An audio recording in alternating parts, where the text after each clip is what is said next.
Nous avons lancé ce jour l'opération d'identification de toutes les églises, confessions religieuses, communautés, de toutes les mosquées, mais ainsi que tous les imams, tous les pasteurs, les évêques, bref, tous les ministres des cultes. Cette opération va s'étendre pendant 3 mois et Kinshasa est choisi comme site pilote. Nous allons, à l'issue de cette opération, évidemment publier la liste de toutes les églises, de toutes les mosquées, de toutes les paroisses, ainsi que de tous les ministres des cultes sur les sites du ministère de la Justice.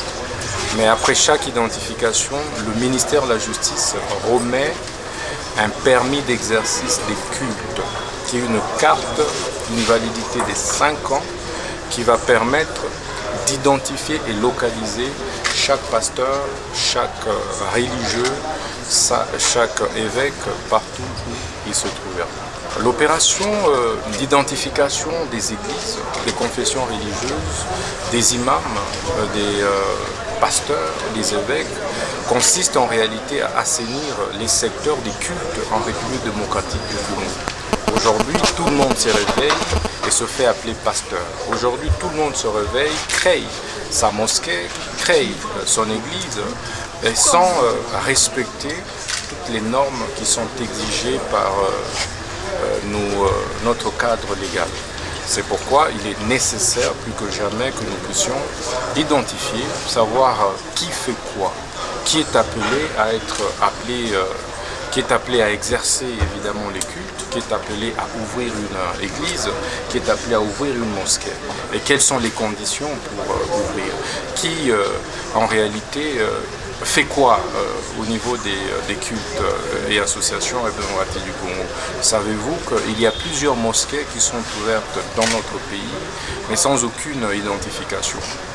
Tout étranger qui parle arabe peut ouvrir sa mosquée sans dépendre de qui que ce soit dans notre pays. Il y a aussi des pasteurs étrangers qui viennent, ouvrent leurs églises sans se faire identifier auprès de qui que ce soit.